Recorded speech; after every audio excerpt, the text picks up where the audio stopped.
Ooh. What's up, good people? It's time for another session of that verbal cardio, man. We back. We back once again, man. You see it? Verbal cardio, man. We back yet again. All right. Got my co-host extraordinaire, Water, the ultimate co-host. The ultimate co-host. Father's Day is coming up. And you know what? You wouldn't have a goddamn father if we wasn't no water. You ever think about that? Your father would not exist without water. Even if your father is non-existent in your life, he still existed to put the pumps in your mom, to put the seeds in your mama. And for those pumps to even transpire, water had to exist. Keep that in mind. Keep that in mind, man. Without the water, no pumps would have been given. And then therefore, if no pumps was given, no you. Remember that, man. Remember that you are a product of a good time. And then you came forth. We are all products of a good time. Our parents had a good time one day, one night, and here we are. The reflections of that good time. Yeah. You know what I'm saying? And I know some of y'all not even wondering whether you were a missionary kid, a hit it from the back kid, or she was riding kid. Y'all don't ever wonder? Y'all don't ever wonder what position brought you forth. I'll be wondering. I'll be like, man, what position brought me to the forefront? I'm curious. You know what I'm saying? Y'all don't, the TMI, y'all soft. My patron saints in here talking about, no, TMI, y'all are soft. Soft. I want to know what position created me. I want to know. Because maybe that could be more accurate than zodiacs. See, we out here on all this astrology. Really, your personality depends on the position your parents was in when they conceived you. What if that's the true horoscope and zodiac? What if that really defines your temperament, how you move through society, how you communicate with others? It's not about when you were born. It's the position they was in when the conceptualization happened. Y'all don't know. I need the test to be done. This is a good theory right here. Like how do people move through life? What's their personality like if they were missionary babies or, doggy style babies or cowgirl position babies or, you know what I'm saying, froggy style. Whatever the case may be. I want to know. Anyway, that's neither here nor there. Today's episode, we're doing a special paranormal episode. My patron saints in here. My patron saints, let me tell you about my patron saints. They are my Patreon members. I call them my patron saints. They're very near and dear to my heart. Shout out to KC, Matt Owens, DJ's Travels, JP, Steve Christine. Steph Christine. I'm sorry, not Steve. Steph Christine, Tiffany Hufflepuff, Latoya Larkin, Miss Josie, Markiki, Matt Johnson, Candy Cammy, Charity Sam, Afro Geeks, Deo, AJ, Sharon McD, Jay Finesse, LBC Rando, Styler 1983, Simone L, Crystal Carnine, Kristen R, 2 Jesse, Camila Williams, Aries 86. Just a shout out to just a few of the Patriot Saints, man. I love them dearly. People in here on IG Live right now, but y'all not gonna be here for long because I'm gonna cut the camera off. I'm cutting the camera. I'm cutting the feed. If y'all want the rest of this, you got to join up on the Patreon. And if you don't want to join up on the Patreon, you just got to wait till Wednesday. You got to wait till Wednesday. Why wait till Wednesday when you can get it today? You can get it live, uncut today. But nah, y'all don't want to be patient, man. Y'all want to be cheap. Y'all don't really want to dig into your boy. Let me get my glasses together so I can read these emails. This is going to be an experience, man. And if you're a scaredy cat, man, you better watch out.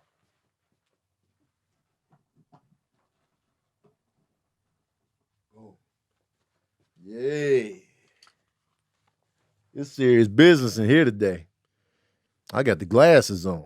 That's when you know some reading about to take place. Hold on, let me Clean the lenses. Let me clean these lenses. We about to get into the nitty gritty of this paranormal. Yeah. Some scary shit about to go down. Know I'm talking about, you feel me? Oh yeah. Now we cooking. Now Patreon is for the patrons. You want to be a patron of my content, of what I got going on? You want some exclusive content? Join my Patreon. My Patreon is a subscription-based service. You can pay as little as $5 a month. You get access to live podcasts, Daddy Issues, also Verbal Cardio. You get access to movie nights. I have movie nights all the time. We watch TV shows, movies, documentaries together. You can hear my voice. I'm talking to you directly. We had a game night. We have music nights. So get in on that, man. That's that exclusive. We be dropping tickets in there early. We be dropping merch in there early. So if that piques your interest, join the Patreon today. Join it today. All right, I'm cutting y'all off. If y'all want to get in on these paranormal activities, join the Patreon right now. If not, the episode drops tomorrow on my YouTube page. All right, y'all. Boom. Here we go. Now, patron saints, we in here. So let's get these stories read. All right. Who we got first?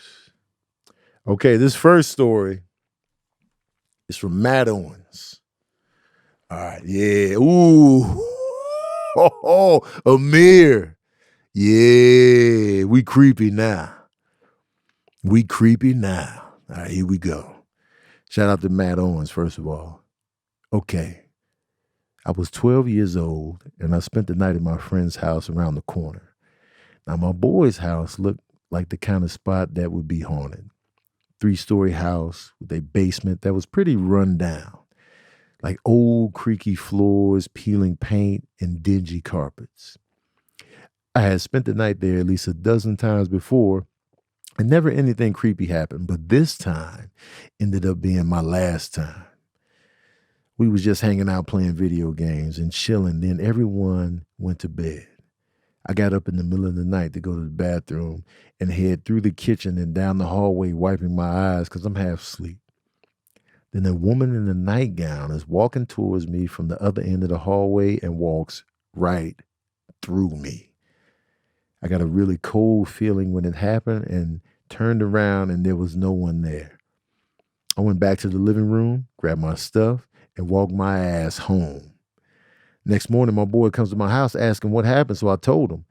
He said all nonchalantly, "Oh, that's my grandma. She passed away in that room at the end of the hall." Like, bruh, that's something you'd tell me before I sleep over the first time. Damn, yo, Matt Owen. That was straight Ghostbusters right there.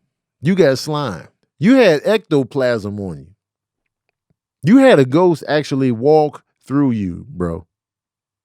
Like the ghost walk. A lot of people be like, yeah, I saw something. I saw a shadow. I saw a figure in the window. You had the ghost go through your person in the middle of the night. You got ectoplasm on you. It's still on you to this day. Grandma, you was inside grandmom's. And she went right through you. Yo, you got slime, dog. That's crazy. Because mostly when we see a ghost, we'll either see something and then we might run the other way, or we see him standing there, standing still. But the fact that she came towards you and went through you, that's insane.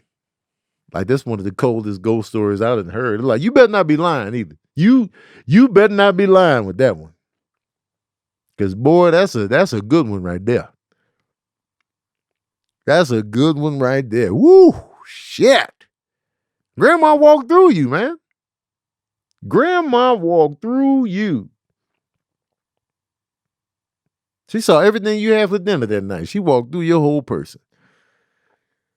And Matt, you in here?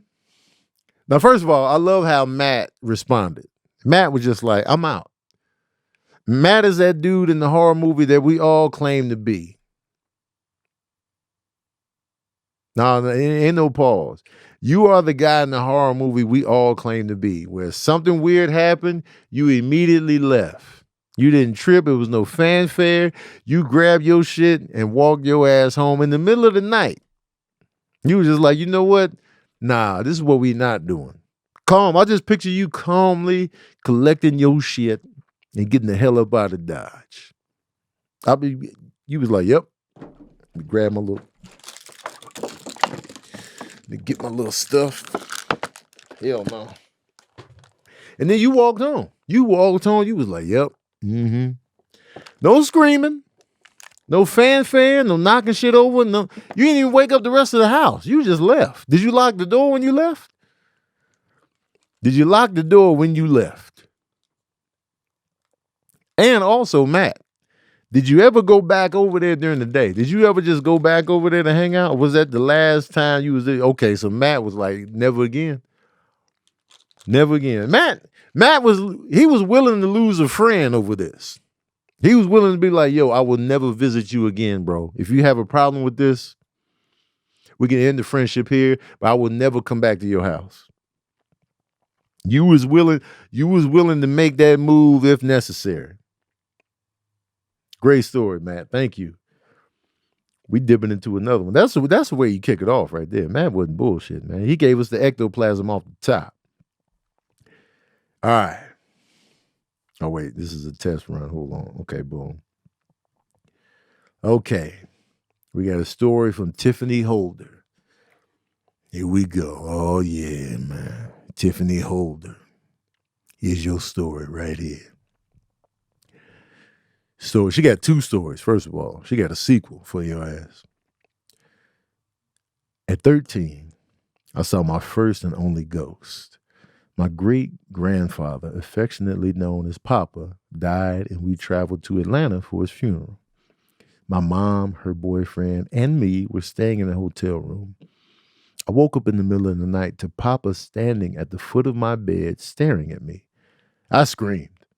My mom and her boyfriend woke up and turned on the lights. I kept screaming and pointing, Papa! With the lights on, he was still there.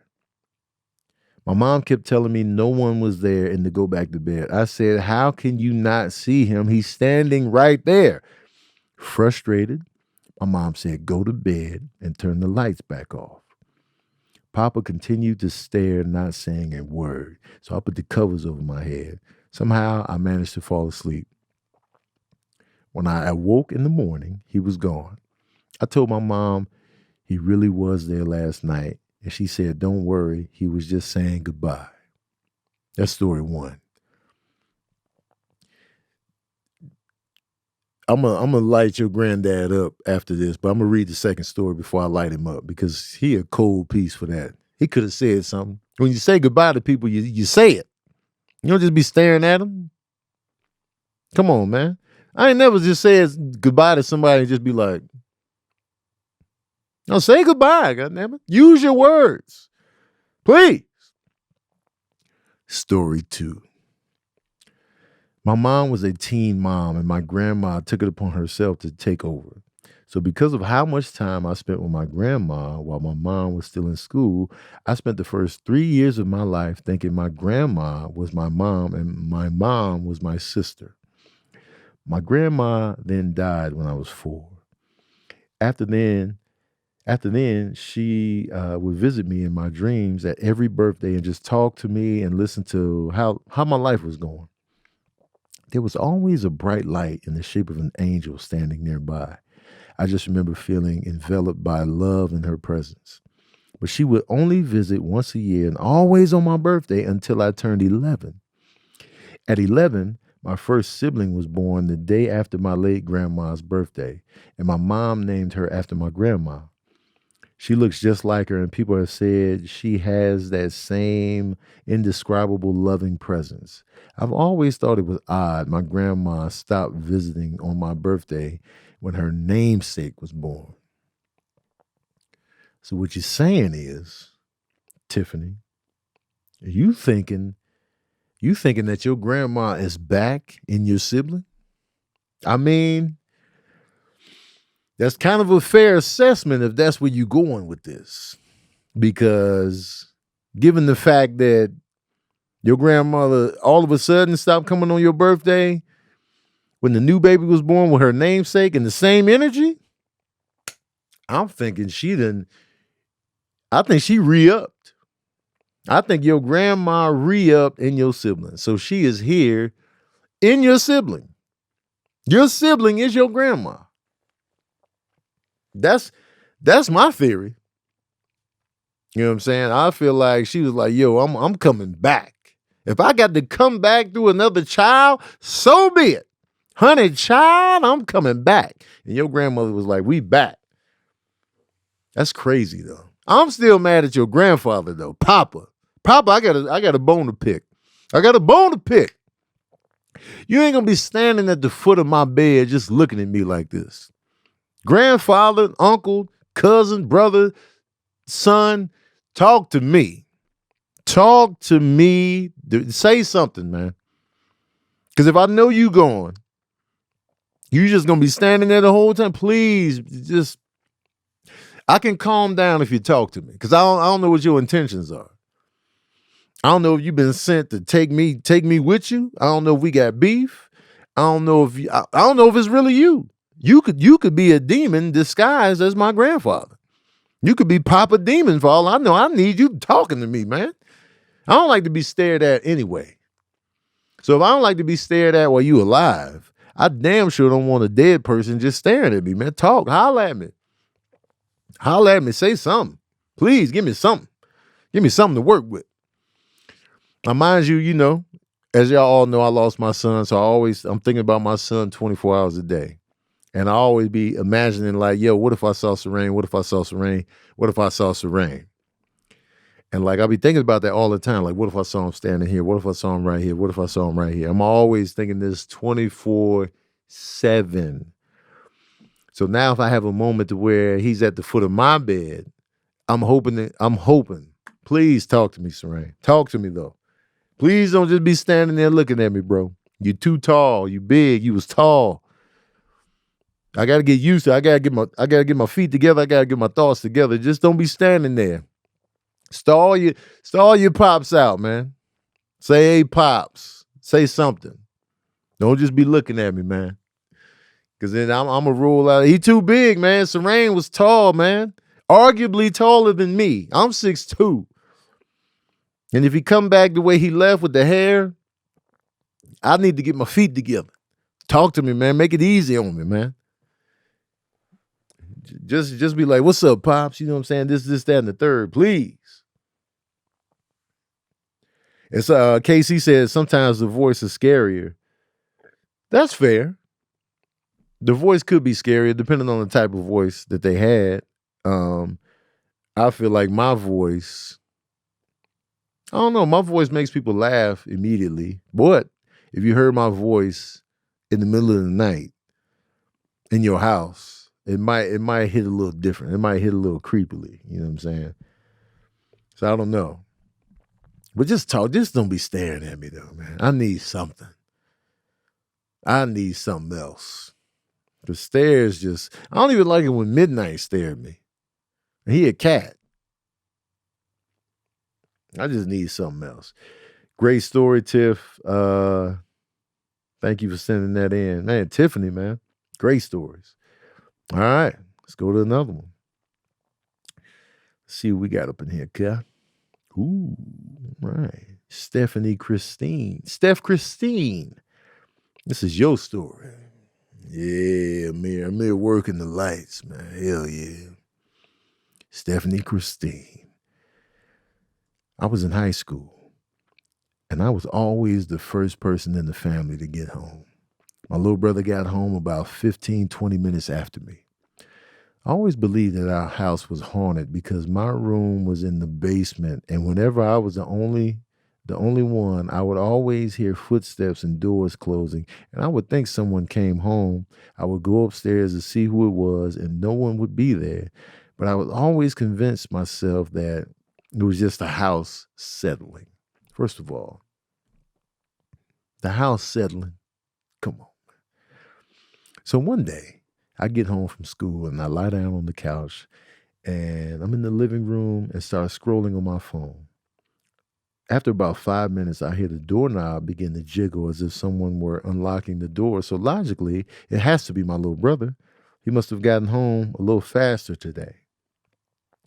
Our living room couch faced away from the front door. So, me being the terrible big sister I am, I decided to lay still on the couch since when he came through the door, he wouldn't be able to see that I was there.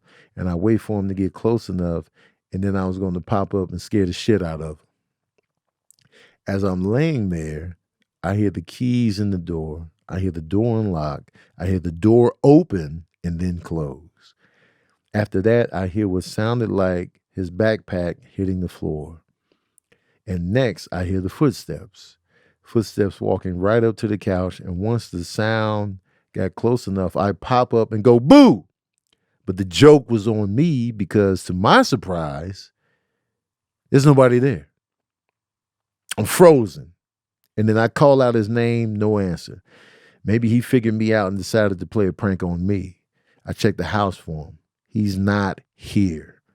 My heart starts racing and I run out of the house and I see my little brother just now turn the corner and start making his way down the street. I almost cried. God damn, Steph. Who came up in your crib? Who came up in your crib and dropped that bag off and walked up to the couch? Who was that? Who was in your crib? Sherry Tucker, you say my voice sounds scary? Perfect. That's the vibe I wanted. Yo, who came in there, man? And what if energy can manifest itself to where there's an energy there for the living, where a person is not even dead, but their energy carries through. Like, because this was the ongoing, day-to-day activity of your brother or whatever, what if that was just the narrative? That was just the energy, just like, because I want to know, because what ghost or what spirit is going to be like, yeah, I'm going to play like I'm your little brother and do this. I'm going to give you the fake backpack. I'm going to walk up to the couch. I know you're trying to scare me because I know everything you're doing because I've been watching you the whole time. And let me ask you this, Steph. How were you able to exist further in that house? Because I assume after this happened, you were still living in this house. Like that's my main thing. Like when you experience a ghost somewhere, like Matt was like, when the grandmother walked through him, he never went back over there. But when something happens in the place that you actually live, how do you push forward existing in that house, knowing that you saw something, you experienced something in this same house? Like, how do you, I don't know how you can do that. Like, you know what I'm saying? Stephanie, I just had to take the haunting because no one would believe me. Damn. So you just had to sit in that. It sucks when nobody believes you. I'm sure your brother didn't believe you, but it could have just been energy. It was just like your brother's energy just manifested itself in the actual house. What if the house itself is like an energy magnet, or like an energy to where whatever goes down in that house, the house actually keeps that energy. A conduit, that's the perfect word. A conduit. So good or bad, whatever goes on in that house, the house just keeps that. You know what I'm saying? This is the day to day. Your little brother comes home, he puts the backpack down, he goes to the couch. Your little brother comes home, or you come home. It's like that movie, Lady in White. I don't know if y'all saw that movie. Lady in White is a movie that involves a little boy that was locked in his coat closet at his school. Some bullies locked him in the closet. So he's in the closet all night, locked in there. He's scared. He's on the shelf. And then he sees a little girl come into the closet. She phases through the door. She's in the closet playing and singing. Have you ever seen a dream walking? Well, I did. She looks up, she sees the boy hiding on the shelf, and then she's talking to somebody that's not even there. And then all of a sudden, he sees this little girl get strangled out and murdered up and carried out of that room. So he witnesses her murder. And so it's just like, yo, I just witnessed this little girl get murdered. I couldn't see the killer. I just saw her. And then the real killer shows up and goes in that closet looking for something. And he's on the shelf just like, yo, somebody's really in here now. And so he's trying to be quiet as hell. And then there was a mouse, and then he ends up getting found by whoever came up in that closet. And the killer strangled him, but he didn't kill him. So it was crazy. I love that movie. It's a creepy little ghost story that not a lot of people have seen, but it's dope to me. Man, Christine, man. First of all, and Christine, Steph, your room was in the basement? God damn, man, they set you up for the creeps. They set you up to be creeped out. You in the basement? The rest of the family up top, secure? You in the creepy ass basement.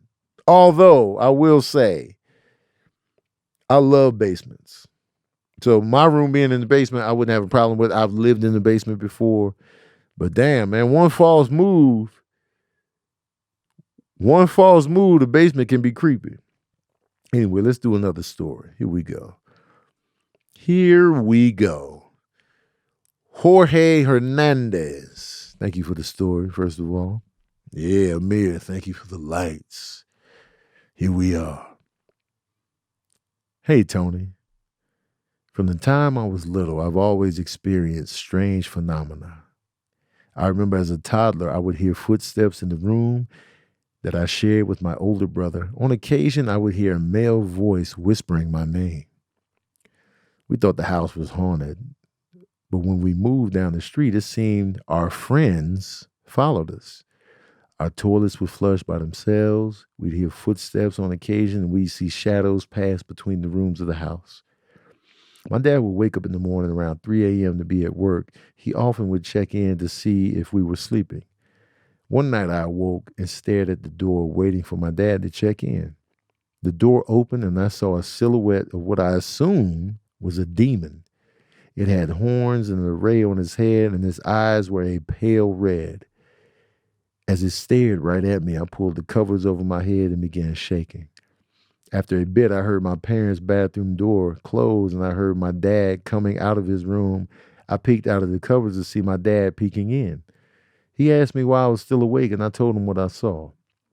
I don't think he believed me and told me to go back to sleep. Eventually, my mom had a priest come and bless the house.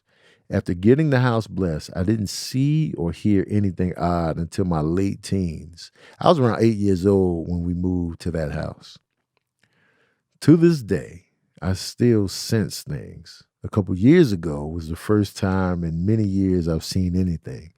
I was working overnight at Lowe's, and as I was putting away our overstock into the overheads, I kept seeing something out of the corner of my eye. I thought it was my supervisor or coworker, but eventually I got curious and glanced over and saw a large man in a black cape with a black hoodie pulled over it, standing by one of our displays. After a few seconds, the figure faded away. I couldn't believe it, but after sharing this with my coworkers, some of which had been at the store for years, say they've experienced and have heard many paranormal events. There's been a few more events prior, but I digress. I believe I have a strong connection with the paranormal, afterlife, or other planes of existence. I frequently have dreams of demons, angels, possessions, etc. Thank you for reading. Love you, Tony. Woo! Jorge, you got the gift. You got the sauce. You got the veil. You got the veil. Good or bad, you probably have the veil. And also, what Lowe's was this? So I can never go to this Lowe's. You got the veil, man. You got the touch. You know? And good or bad, you got it. I feel like some people can just see things and experience things that others can't. And it sounds like you have that, I don't know if you want to call it a gift, that thing, that sauce, if you will. We'll just call it the sauce. You know what I'm saying? Home Depot it is for sure, Matt. Because you know Matt ain't playing. Matt ain't going to play with y'all. That's crazy that you saw a demon peek in, though. Now, demons, man, I don't want no parts of seeing them. Like a good robust ass demon with the horns and everything and the red eyes, bruh. I'm glad your mom was like, yo, let's get the priest in here. Now, did your mom, Jorge, are you in here right now? Are you in here right now? I'm not sure if Jorge is in here with us right now. Is that you, Jorge, the architect?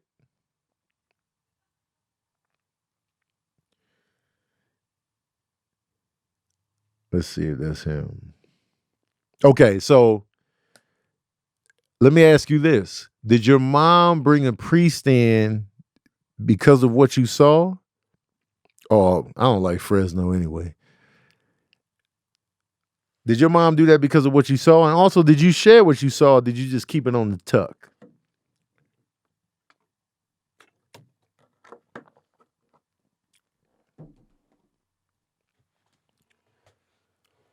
Yeah, I'm not a fan of Fresno, man.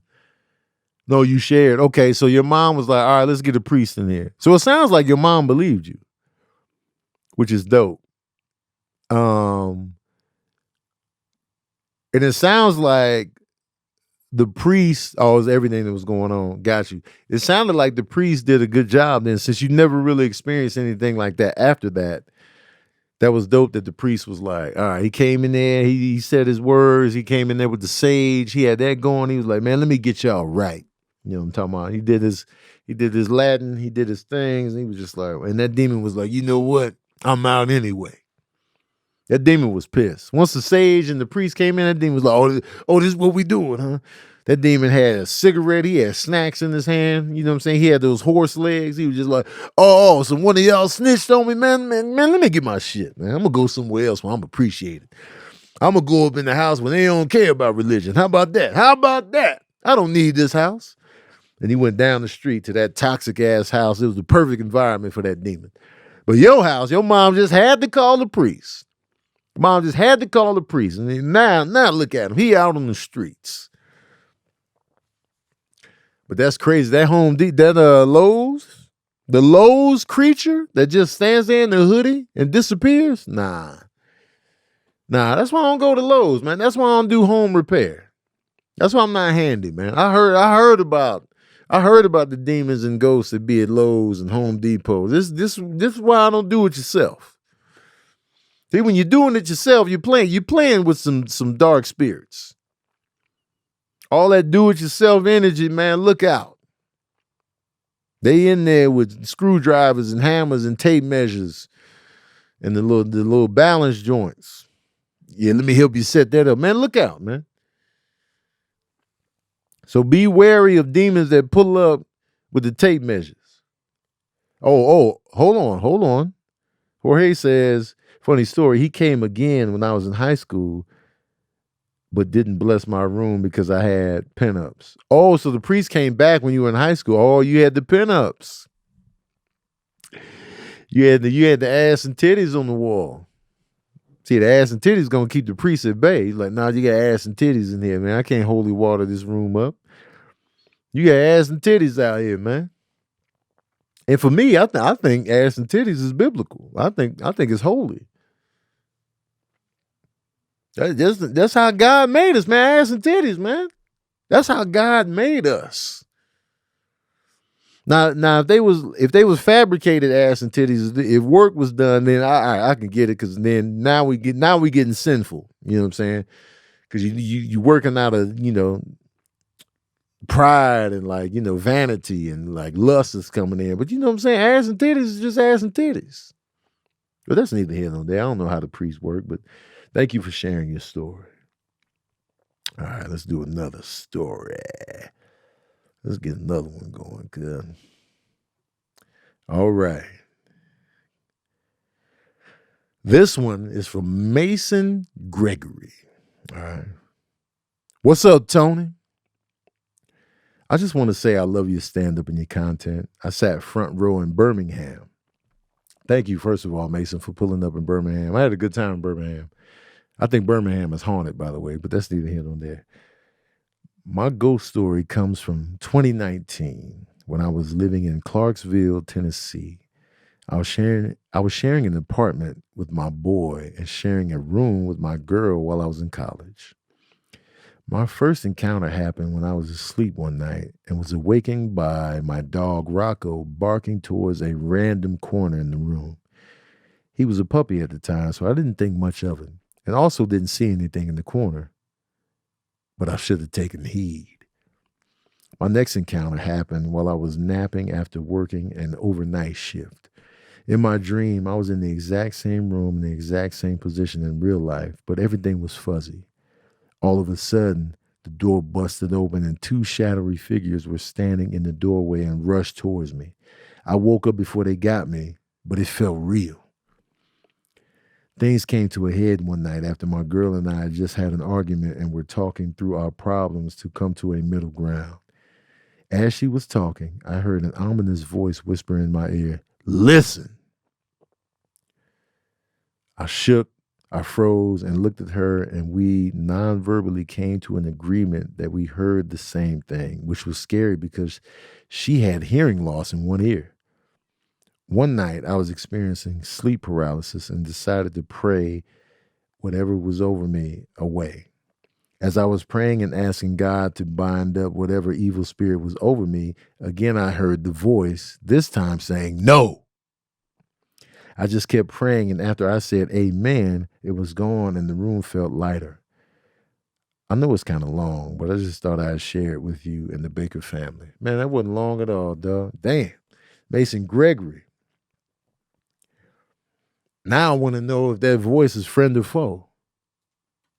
I want to know if that voice is friend or foe.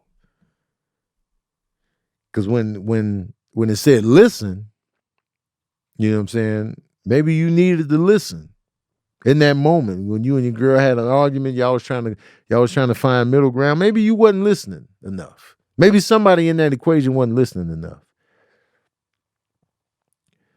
But then the hard no, I'm just like, wait, let me double check on the question.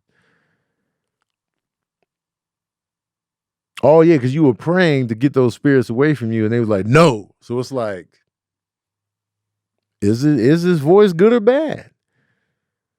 Because it sounded like the voice was good and beneficial on the listen, but now it's like, yo, man, I'm trying to pray these demons away, man. Get these demons off my back. No. Bruh, you ain't got to yell. You ain't got to give me the all caps. You ain't got to give me the all caps with the exclamation. All right? Whatever you are, demon, angel, whatever you be, you ain't got to be yelling at me. You know what I'm saying? Sleep paralysis is the scariest shit. Like, even me reading these stories, I'm kind of creeping myself out because I live alone now. So these stories is going to have me up tonight.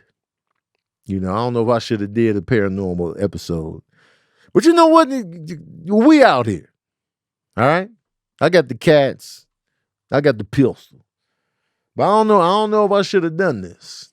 Because now I'm be thinking about y'all stories when I'm at the crib by myself and the lights is off. You know what I'm talking about? I got the cats. But I don't know, man. I can't tell you if that voice is good or bad, man. Maybe it's a duality. The angel and the devil. You know what I'm saying? Maybe they are really with us. Maybe you, all those times that we see the angel on one side and the devil on the other, maybe that's a real thing. Maybe that actually exists. And in that moment where you and your girls is getting heated and tested, it was like, yo, man, listen, dog. All right? Or maybe it was a demon that's trying to come out of his demonness and be an angel. Like he's trying to make your life easier and better. So he's trying to come up to that angel status. Because I'm sure some demons be like, man, I don't want to be a demon, man. I want to be an angel, man. Because what's his name? What's that first angel? Lucifer used to be an angel, right? That's what they say. And he's like, man, nah, man, I want to be down bottom. Maybe some demons want to be up top. But then when you tried to pray the demons away, maybe that was out of his jurisdiction. He was like, no. But he couldn't tell you, he couldn't further explain, like, no, I want to help you, but I can't because it's out of my jurisdiction. I'm a demon, you know what I'm saying? I can tell you to listen and stuff like that, but once you start talking about prayer and stuff, then I get triggered. I don't know, man. I don't know. Let's go to another story. Boom. All right, what we got here? Y'all sending in some good stories, man. All right, here we go. This is from Sandy Jackson. Great name, Sandy.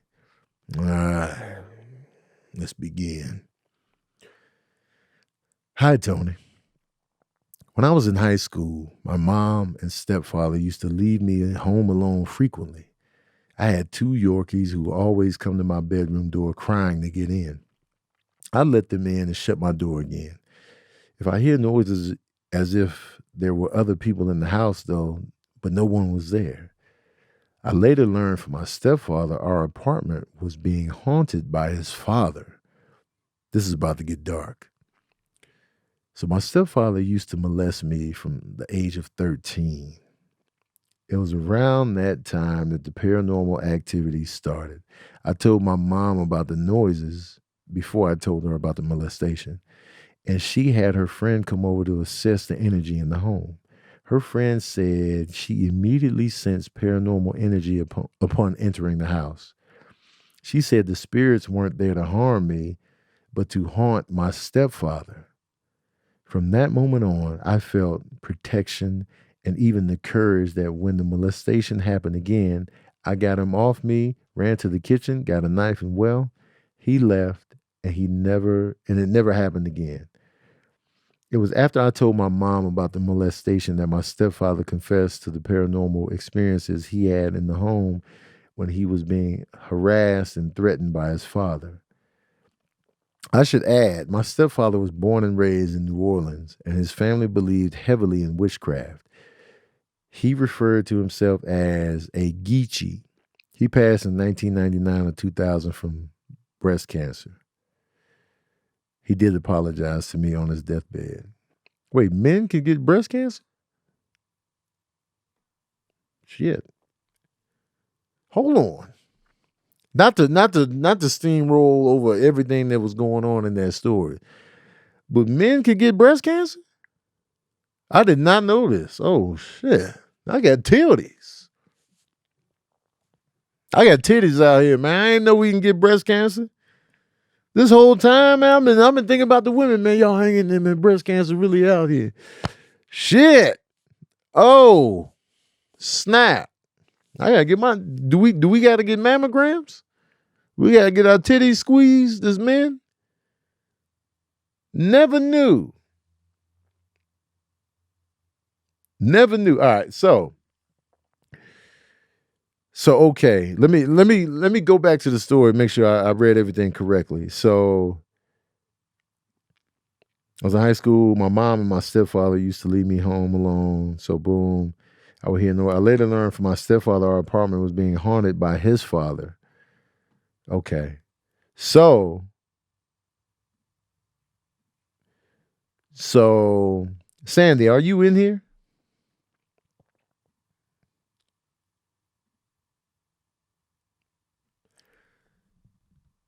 Sandy, you up in here? Let me know. Hopefully she's in here so we can get the so far everybody's been in here that sent the story in. I don't think Sandy's in here.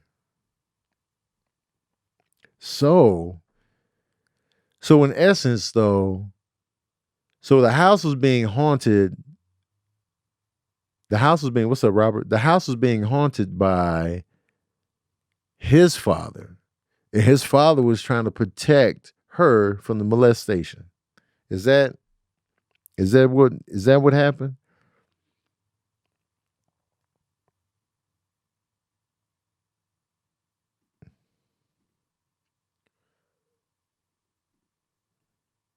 That's what it sounded like. That's the vibe I was getting. Man, I hate that you had to go through that, Sandy, if you're listening to this. I hate that you had to go through that. But it's kind of amazing too that spirits were there to protect you in a sense, to take it out on your stepdad. Like, nah, man, we ain't here for you. We here for his ass.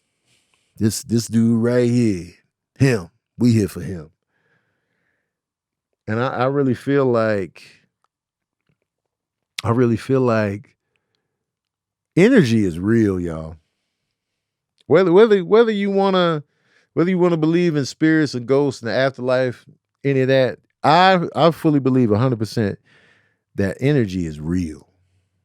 And I feel like the energy carries a presence that's beyond the physical. Like, an energy from a person. You ever have a person come into a room and just drain the energy? Or you have a person that comes in and lights up a room just from them being there. They're not even really doing anything special. It's just them being around you. It's like, yo, man, I'm feeling your energy. I just like having you around. And I feel like those energies really manifest. Sometimes I feel like they probably manifest into something that you can physically see, or something that you can tap into, or something that you can physically feel. But the fact that your stepfather's father was just like, yo, man, I know what you're doing. I know how you get down. I need to be here to make sure that you ain't doing this continuously. Like, I want to be that type of spirit, though. I want to be a spirit of protection. Like, if I'm out of here at some point in time, I would love for my loved ones to be protected and safe, and all that good stuff. Man, that's quite the story, man. Oh, Coco, you got stories, man? I'm telling you, we can keep these episodes going. You feel that way watching me, Tanisha? Damn. Wait, good energy or bad energy? Oh, I'm gonna definitely be making sure y'all drinking water. If y'all not drinking water, I'm haunting the shit out of y'all. I'm showing up. I'm turning lights off. You're gonna be watching shows instead of drinking water. I'm cutting off the whole electric. The only thing gonna work in your house is the water. Oh, the good man. Tanisha, I'm honored, man. I don't know if I can say thank you because, thank you, but I can't take credit for it, I guess. I don't know if I can take credit for it. I don't know. But I'm glad that you feel that way. Because I try to be a good time as much as possible, you know what I'm saying? Dang, Sandy, that was quite the story, man. That was very personal and very, like, amazing at the same time. That's crazy. And now I discovered something new today. I discovered that men can get breast cancer. I don't know where the hell I've been. I need to get my titties checked. I need to get my tilties worked. All right, here we go. Another story. Boom. This story is from Ashley Summerall. All right. Yeah. Hey, Tony. My first apartment in Atlanta was built in the early 1920s, and it was cute and all, but definitely had a spirit lurking. It didn't feel like bad energy, but curious energy. Like I would always feel like something was watching me from the hallway, just curious as to what I was up to. Maybe it was an old white spirit from the 20s wondering what this fine black girl is doing in this home. Anyway, I really laughed. She didn't laugh in the email, but I added the laugh. My bad. I didn't want to kill the vibe. Anyway, one night, my cat was sitting at the bedroom door, and I felt the same curious energy in the hallway. I saw my cat follow something down the hall and then back to my door and continue to meow and react to the hallway. It's really hard to explain, but I know she saw what I couldn't see and was following the spirit around. Another example, I had accidentally fallen asleep with iron on and then fell over and was laying on top of the iron cord, clearly about to start a whole electrical fire. And I felt something jolt me out of my sleep, and I immediately smelled something burning. I turned off the iron and all was well. All thanks to my friendly apartment ghost. Thanks, Ash, Atlanta, Georgia. That's a nice little story right there, man. You got a nice little nosy white ghost living in your crib. A nice little nosy ghost. Now. It could be pervy. I mean, you know what I'm saying? You say you fine. You know what I'm talking about? You fine. You know what I'm saying? Like, ghosts might be looking. Oh. I was just curious to see what your shower looked like. Mm-hmm. My shower, huh? That's what you looking for? I mean, curious. That's all the peeping Tom is. I'm just curious as to what you look like naked. You know what I'm saying? Curiosity is a part of that. It's pervy. You know what I'm saying? You're breaking through all kind of boundaries, but at the end of the day, I'm just curious as to what a black woman looks like naked. Maybe. I don't know. I'm reaching here. And I apologize for my peeping Tom ways when I was younger. I was a peeping Tom. It was out of line. I have remorse and regret. No excuses. I own it. I was a little creep. But, I was a peeping Tom. All full transparency. I was out here. But on to the ghost. I don't know. Nobody asked about it, but I just like to be, you know what I'm saying? Because I don't want people to feel like I'm a perfect guy. I'm not. You know what I'm saying? I was a peeping Tom when I was like in 7th grade. I was a peeping Tom in 7th grade, and I apologize. I just be wanting to confess my sins, y'all. I just be wanting to confess my sins. That's what it is. And people be like, man, Tony a good dude. I'll be like, nah, I've shoplifted. I've been a peeping Tom. I've broken hearts. Y'all know me, man. I'll be just trying to just put it all out there. Are you in here, Ashley? And let me tell you something, man. It's nice having cats around because I feel like cats can see what we don't. That's why I'm always paying attention to. I was a peeping Tom, y'all. I thought I told y'all this before, but not to everybody, but it was one particular neighbor. Her name was Jackie. I fell into it on accident. Y'all want to hear the peeping Tom story or no? Is it TMI? Because if y'all don't want to hear it, I don't need to tell y'all, you know what I'm saying? I could feel some of y'all looking at me in disgust.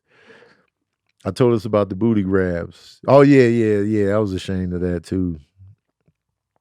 Okay, so here's how I became a peeping Tom in 7th grade. So we were living in an apartment building. It was like, I think this apartment building had 3 floors. It was on 75th and Calumet. And it was a building that had sections to it. So there was one section that we lived in, and then around the corner was like a different section, but it was part of the same building, if that makes any sense. So the building kind of went around. It was like a weird shape to the building. So like if you go to the building on the corner of 75th and Calumet, there's a door, and that door entryway into the building is going to lead you to those apartment units on that side. So if you wanted to visit somebody on the other side of the building, you had to go through a separate door to get to those apartments. So there were these sisters that lived in the building. And the younger sister, her name was Jackie. And when I say younger sister, they were grown women. I was in 7th grade. So these were grown women. They were probably in their 20s. Her older sister had a family, you know what I'm saying? But Jackie, it was just her. So she was fine though. And she looked, you know what I'm saying? She looked good to me. I was like, man, she fine. I forget how I even like met them or whatever. So on the back porch to the apartment, if you stand on the back porch, They were on the first floor. You could see, like, if you're standing on the porch outside, you can look down, and like if the blinds are open, you can see into the window. So one night I'm just out there just chilling on the back porch. Now I'm just really out there chilling, not thinking nothing about nothing. I look down and I see Jackie about to get in the shower and do something. And I saw everything. I saw everything. The drawers come off, and I was just like, and this is 7th grade Tony, just Perv Griffin. I was just like, I was blown away. I was just like, yo, what did I just see? My heart was racing. I was a sweaty mess. I was just like, I was just seeing the grown woman naked. Yeah, she was fine. That's the key. That's the key component here. She was fine. I saw that I accidentally just walked into Perv Griffinville, and I was just like, I need more of this. If this is what we doing out here, I got to be out here. I got to be out here if this is what we doing. So I stumbled back into this. I was just like, that was the debut for me, seeing a real woman naked. And I was like, man, I made sure I was on the porch from then on out. And so that's how I became a peeping Tom. You know what I'm talking about? You feel me? No, I'm owning the peeping Tomness, because the first time was an accident. After that, when I was out there on the porch waiting for another show, that's me. That's the accountability right there. That's why I got to take accountability. I was out there for more. I got to own that. I think I got caught one time. I think she caught me one time. I was just like, man, because I was all in. Like, that woman could have had all of me. You understand? If she wanted 7th grade Tony, she could have had every morsel. I was willing. At the time, I'm not thinking about statutory, like, you know what I'm saying? I'm not thinking about that. The ramifications of age. I'm just thinking like, yo, if this grown woman wants me, she can have me. And I wanted every piece.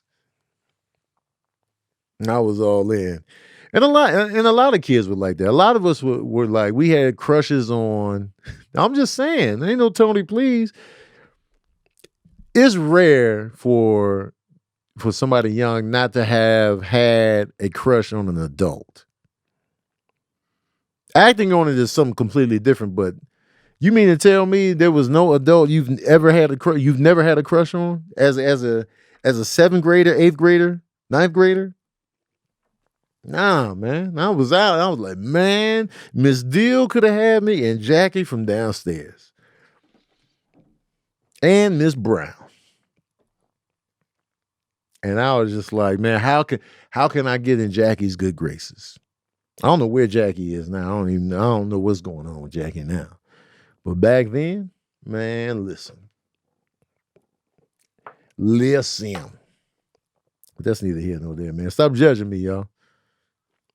Stop judging me. Maybe I'm just too transparent. Maybe I just told y'all too much.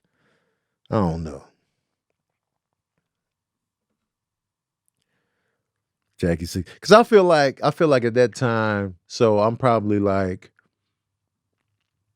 oh, y'all judging me, huh? I feel like, so I might have been 12, 13, man. If she was in her 20s, so she's probably like 23, about 10 years older than me. So she probably in her 50s now. You know what I'm talking about? You feel me? She could have had all of me. You understand? Ready to risk it all in 7th grade, man. Perv Griffin. Anyway, let me do one more story, and then we're going to wrap this up. And then we're going to do more paranormal episodes in the future, because y'all are giving me great stories. These stories are so good, I think y'all making them up. That's how good these stories been. All right, here we go. Oh my God. Okay. So Salathia Owens. Did I say your name right? Salathia, are you in here? Let me make sure you're in here first. Salathia, are you in here? Am I saying your name correctly? First and foremost.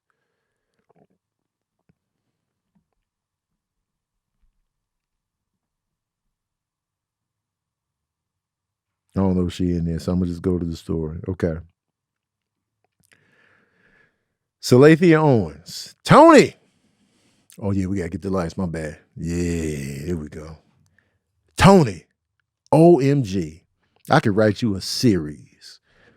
My younger sister and I were just comparing stories from our childhood home. We were born in Long Island, New York, close to Amityville. Yes, home of the famous horror house. And we grew up in the next town over named Copeg or Copepeg. Copeg or Copepeg. Rumor has it that a lot of Native American graves were dug up and or our houses were built on top of them. So we all had paranormal stories. My older sister convinced me to play Ouija with her. My mother, a Kojic evangelist, my bad. So her mom is a Kojic evangelist. Bought it for her for Christmas from Toys R Us. I'm surprised a Kojic evangelist brought a Ouija board for her daughter. Anyway, that's neither here nor there. She didn't know what it was for. Okay. Then came the demons in our home. There were at least 3. I would watch this one demon go back and forth between my parents' room and my younger brother's room. My room had its own demon, and they would never share a space, so this demon never bothered me. This demon was just under 2 feet tall. It was a translucent and white like a cloud, but I could make out facial features and hooves.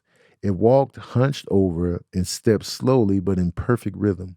One time I actually stopped and turned its head. One time it actually stopped and turned its head to look at me. Its left hoof was in front of its right hoof, and it turned its head to stare right at me for about 5 seconds. Although it felt like an eternity, it slowly turned its head back to a straightforward position. Then it began walking again, slowly and in rhythm. It never looked at me again, but I would watch it whenever I walked by it at night.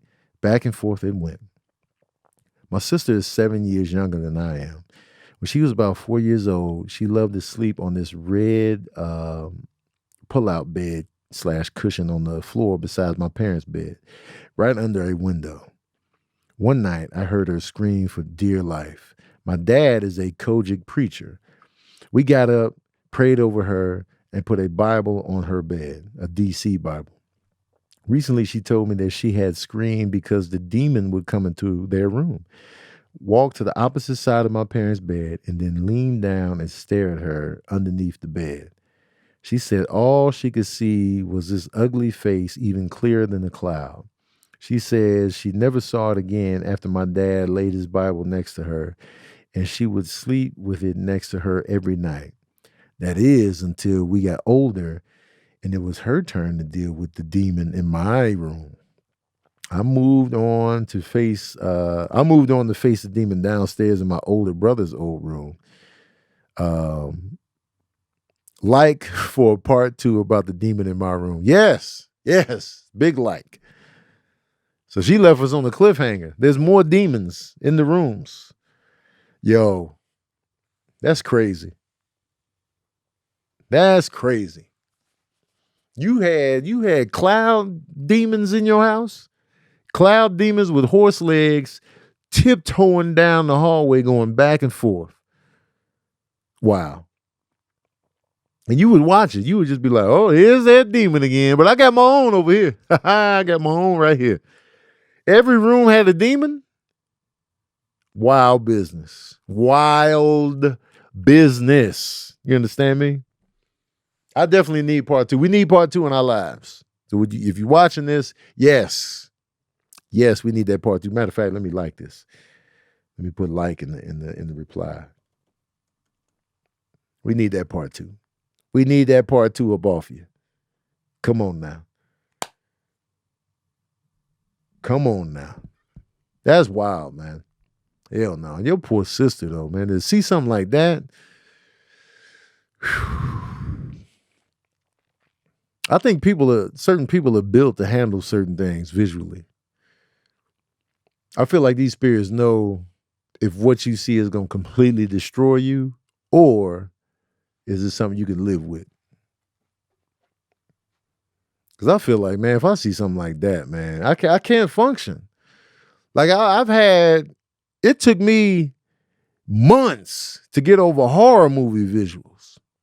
It took me months to get over The Thing with Kurt Russell. It took me years to get over The Shining with Jack Nicholson. To see something in real life, I don't know how I recover from that.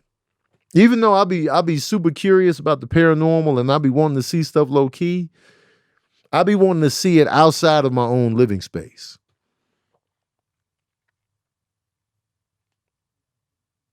You know what I'm saying? Oh, Matt Owens. So about my Tony Baker narrating an animated paranormal show I did. Yo, that'd be fun. That'd be a dream gig for me. I would love to. I would love to do something like that. You can tell how into it I get the way I read the stories. I love this. That's crazy though. Hell no.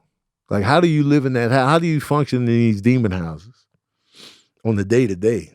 I'm peeing on myself in the middle of the night. I'm not going to the bathroom in the middle of the night. Then I'm walking past a demon cloud, hoof feet, going right to left, pausing and then turning and looking at me.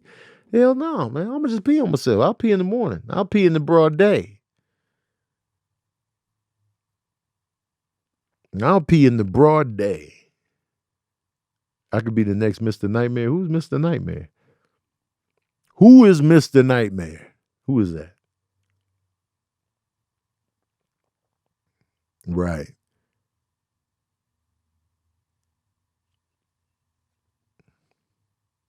You forgot to sign your name on the story because I was trying to hurry up and write it on the break from work. Oh, shit. So we got more stories saved up. I peed. We got more stories saved up for the future episodes. Let me do a couple of this or that and we out of here. So Jay Edwards asks, would you rather live through an alien invasion or a zombie apocalypse? Now, this question depends on the type of zombies we talking about. I want to say I would rather live through a zombie apocalypse than the alien invasion. Because I don't know if the aliens, I don't know if they're going to have backup. I don't know if they have nuclear weapon capabilities. I don't know what type of weaponry they have. And they can enslave us if they win. Like, how do they view us? Do they want to eradicate all humanity? Do they want to run tests on us? It's too much at stake. Zombies, on the other hand, they just trying to devour our brains or whatever, or turn us or whatever. So if it's slow zombies, if it's slow moving zombies, I could deal with a zombie apocalypse over the alien invasion. Because the alien invasion, are they going to invade us on a cellular level? Are they going to hit us with microorganisms that's going to wipe us out? Do they have germ warfare they're going to use? I feel like if they are advanced enough for space travel and to attack us on Earth, they got some shit for our asses. They could have germ warfare. They could engineer a virus to take us out on top of the weaponry. Like, you know what I'm saying? The blowing the cities up and stuff like that. It's too much they can have at their disposal. Zombies, I feel like they just out here. They just dead and they coming for us. It's straight to the point. They're straightforward. Now, if they run like World War Z, I want no parts of the zombie invasion. If they that fast, if they are World War Z zombies, nope. Give me the alien invasion. Give me the alien invasion. But if it's an alien invasion like the movie The Thing, oh, nope.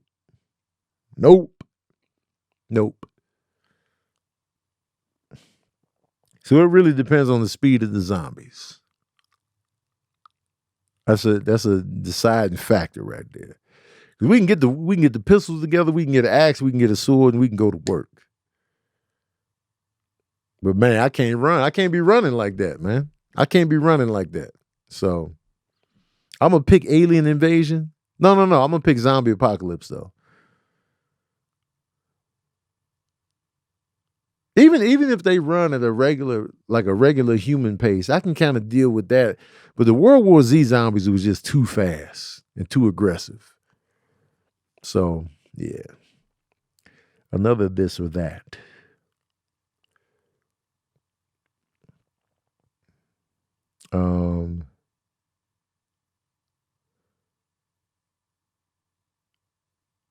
Oh, Tanisha got a deep question. Hold on. Deep question is okay if you don't answer. Do you think you're strong enough to see Serene as a spirit?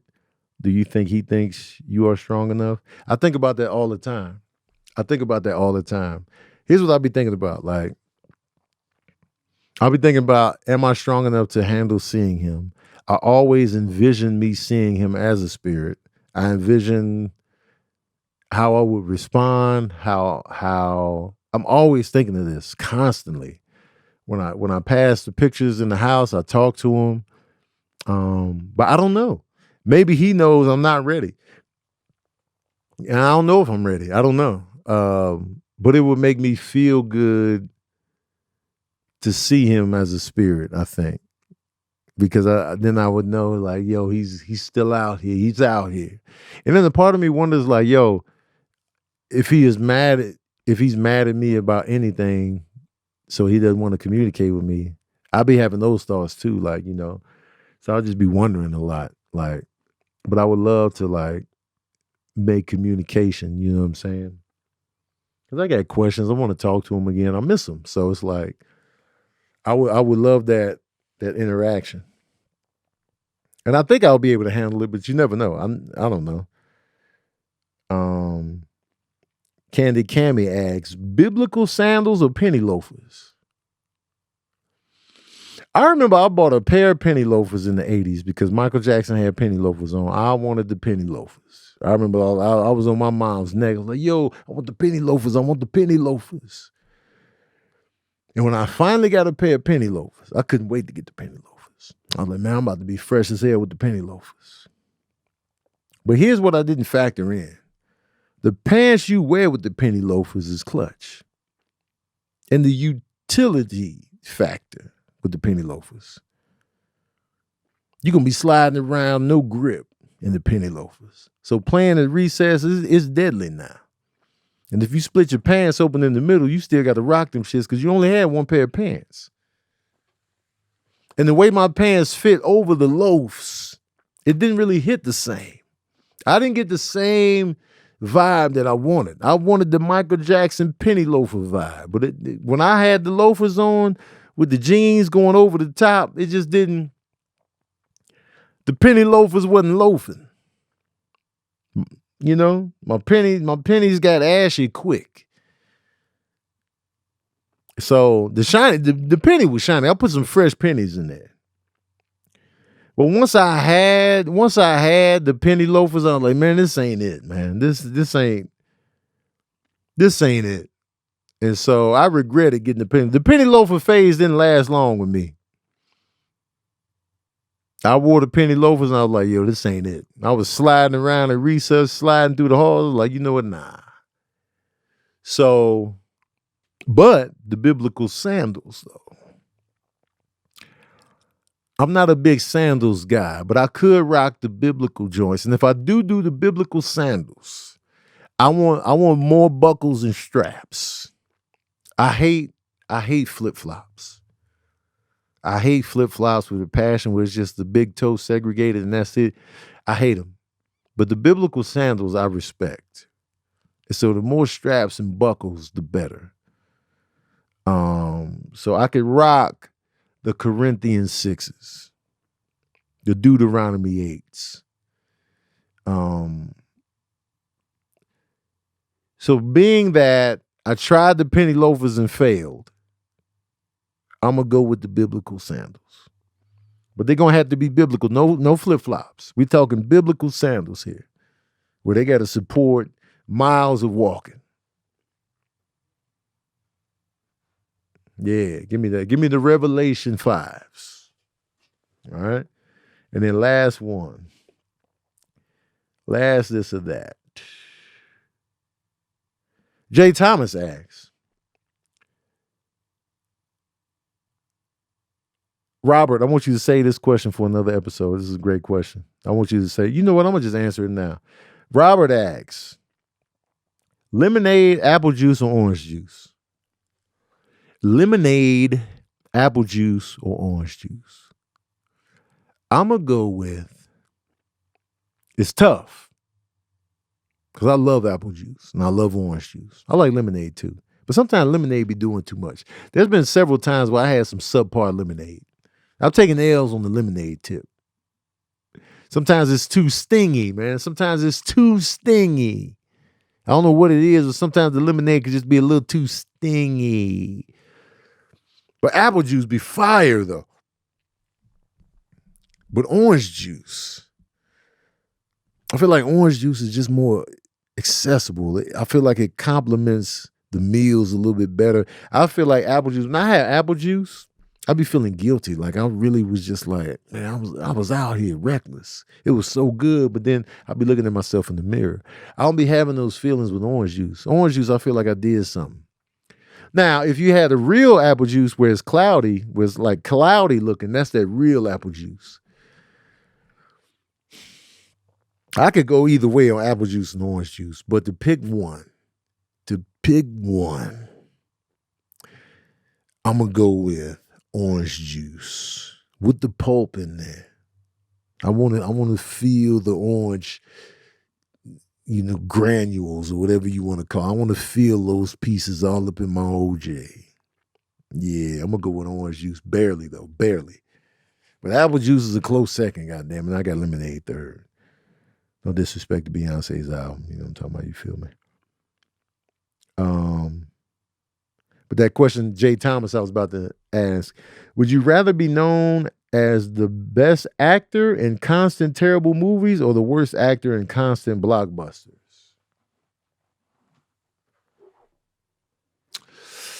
But I'm in the bunch of blockbusters, you say.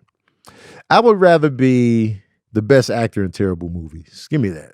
I would rather be the best actor in terrible movies. I don't want to be the worst actor in the ensemble. My soul wouldn't sit right once I go home. They'd be like, man, that movie was fire, but Tony, trash. Give me the starring best actor role in a Tubi marathon. Give me that.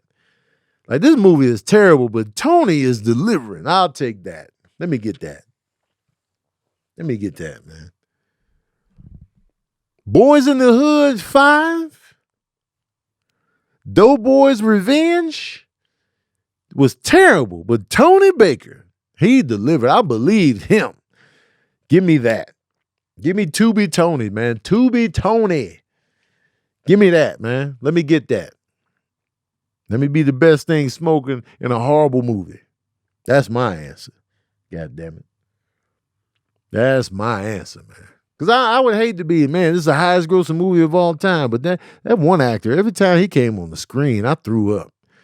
I don't want to be that guy.